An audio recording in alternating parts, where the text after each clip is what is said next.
नमस्कार। आज हम लेखक शहबाज अहमद की एक किताब में दिए गए तर्कों को समझने की कोशिश करेंगे। इस किताब में मुस्लिम नौजवानों के सामने खड़े एक बहुत बड़े संकट की बात की गई है। चलिए देखते हैं कि लेखक का क्या कहना है।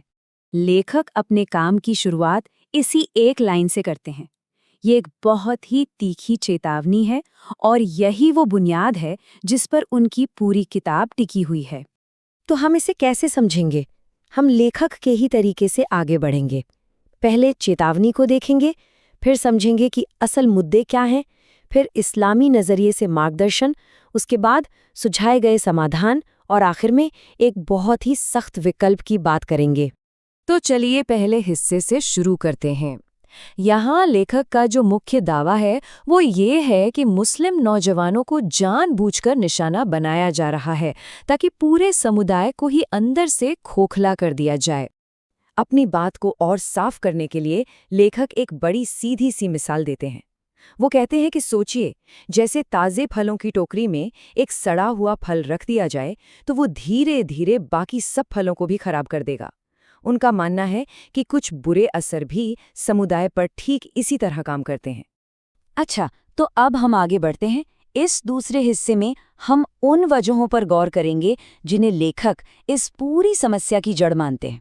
आखिर ये नैतिक गिरावट हो क्यों रही है? लेखक के मुताबिक ये सारी बातें असल में एक ही बड़े संकट के अलग अलग लक्षण हैं और ये सब आपस में जुड़ी हुई हैं। मोबाइल फोन की लत हो, सही दीनी तालीम की कमी हो या फिर शादी में देरी, वो इन सबको नैतिक पतन की बड़ी वजहों के तौर पर देखते हैं। और अपनी बात को और वजन देने के लिए लेखक एक बहुत ही चौंकाने वाला आंकड़ा सामने रखते हैं। उनका दावा है कि करीब 70% लड़कियां जो खुद को मुसलमान कहती हैं, उनके दिल से अल्लाह का खौफ खत्म हो गया है। यहाँ पर लेखक और भी गहराई में जाते हैं। वो बताते हैं कि उनके हिसाब से सोशल मीडिया का इस्तेमाल एक सोची समझी साजिश के तहत हो रहा है। फर्जी प्रोफाइल बनाने से लेकर माशाल्लाह जैसे लफ्ज़ों का इस्तेमाल करके मनोवैज्ञानिक रूप से उन्हें बहकाने तक, ये सब युवा मुस्लिम महिलाओं को गुमराह करने के तरीके हैं। अब आते हैं इस बहस के धार्मिक आधार पर। ये समझना बहुत ज़रूरी है कि लेखक की जो भी चिंताएं हैं या जो भी वो समाधान बता रहे हैं, वो सब कुरान की खास आयतों और इस्लामी तालीमात पर आधारित हैं। जिना एक ऐसा शब्द है जो लेखक की चेतावनियों के बिल्कुल केंद्र में है। इस्लाम में इसे एक बहुत ही संगीन गुनाह माना जाता है और लेखक इसी को आधार बनाकर शादी से पहले के रिश्तों के खिलाफ चेतावनी देते हैं। लेखक इस कुरानी आयत का हवाला देते हैं और देखिए, उनकी व्याख्या ये है कि ये आयत सिर्फ जिना करने से नहीं रोकती, बल्कि उन तमाम रास्तों और चीज़ों के करीब जाने से भी मना करती है जो उस तरफ ले जा सकती हैं। पर्दा, ये भी लेखक के तर्क का एक बहुत ही अहम हिस्सा है। उनके मुताबिक ये सिर्फ एक लिबास नहीं है, बल्कि ये तो व्यवहार, इज्जत और सुरक्षा का एक पूरा निज़ाम है। देखिए, अपनी बात को समझाने के लिए लेखक ने एक बहुत ही ज़बरदस्त मिसाल दी है। वो एक पतंग और उसके धागे की बात करते हैं। उनका तर्क ये है कि हिजाब कोई कैद नहीं है, बल्कि ये ईश्वरीय सुरक्षा और हिदायत है। ठीक वैसे ही जैसे धागा पतंग को गिरने से बचाता है और उसे आसमान की बुलंदियों तक पहुंचने में मदद करता है।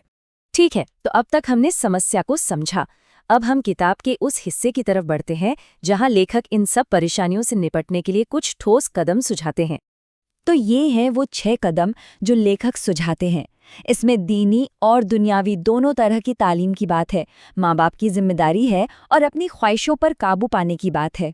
ये एक तरह से पूरी जीवन शैली बदलने का आह्वान है जो इस्लामी उसूलों पर आधारित हो।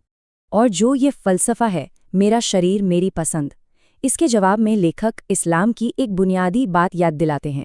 वो कहते हैं कि हमारा शरीर हमारी मिल्कियत नहीं, बल्कि अल्लाह की तरफ से एक अमानत है, एक धरोहर है, जिसे हमें उनके हुक्म के मुताबिक ही इस्तेमाल करना चाहिए।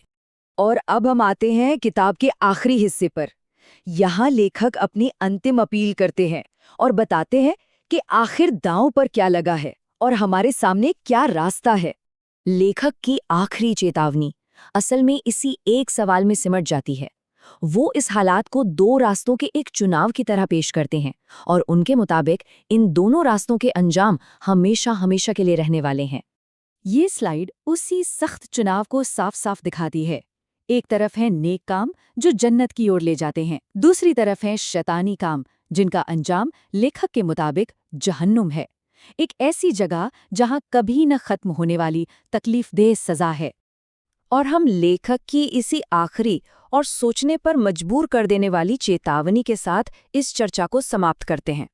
ये उनके पैगाम की गंभीरता और तात्कालिकता को दिखाता है, और ये सवाल छोड़ जाता है कि क्या वाकई ये समुदाय के लिए एक बहुत ही नाजुक मोड़ है।